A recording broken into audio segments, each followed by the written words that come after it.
Hello, my name is Ave McCoy, and this is my study session recording of Chapter 6, Viruses and Prions. I am in the study group 5 guys. I was unable to meet with my group, so I'll be recording my videos alone. I'll be starting here. The search for the elusive viruses. Early virus discoveries. Pasteur developed a vaccine for rabies in 1886 without knowing the disease agent of rabies, based on his technique of weakening chicken cholera pathogen by making it less virulent and reinfecting the chicken, which forced it to produce the antibodies. Jenner developed first vaccine for smallpox in 1796. Pasteur used attenuation, reinfected the rabbits with liquids contaminated with human rabies over and over, harvested it from their spinal cords, and weakened it enough to produce a rabies vaccine that he first tested in dogs and then in people. It saved many people. This coined the term virus, which is Latin for poison, and this term was first used to describe any unknown cause of infectious disease. So, what does filterable virus mean? The word virus means poison, and it's used to describe any unknown case of infectious disease in Pasteur times. As Koch developed his postulates, more and more causes of infectious diseases were attributed to bacteria. Infectious fluids were passed through porcelain filters designed to trap bacteria. However, even after removal of all bacteria cells, the filtered fluid remained infectious. This proved that an agent smaller than bacteria was the cause of disease. Viruses on the biological spectrum. Viruses can affect every type of cell: bacteria, algae, fungi, protozoa, plants, and animals.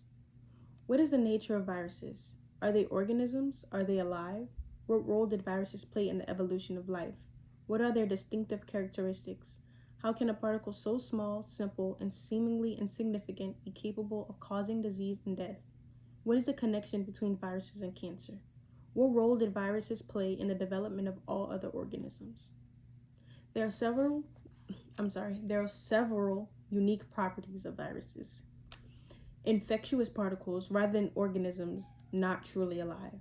Active or inactive rather than alive or dead. Obligate intercellular parasites cannot multiply unless they invade a specific host cell, and they must instruct the genetic and metabolic machinery of the host cell to make and release new viruses. There are several properties of viruses. For instance, they are not all cells. They are obligated intracellular parasites of bacteria, protozoa, fungi, algae, plants, and animals. They do not independently fulfill the characteristics of life. There are inactive macromolecules outside the host cell and active only inside host cells. Have basic structures of protein shell, which are called capsids, surrounding nucleic acid core. Are ubiquitous in nature and have had major impact on development of biological life. They are also ultramicroscopic in size, ranging from 20 to 100 nm diameters. They can have either DNA or RNA as a genomic material, but not both, the only known entity that uses RNA as a genomic material.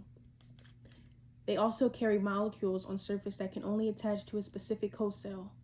They multiply by taking control of host cell's genetic material and regulating the synthesis and assembly of new viruses.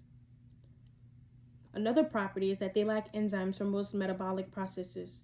Some viruses contain few enzymes like retrovirus. Also lack machinery for synthesizing proteins, not ribosomes.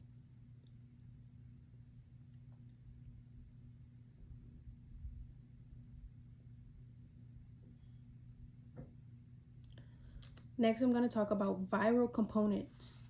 A capsid is a shell made of protein subunits surrounds the nucleic acid.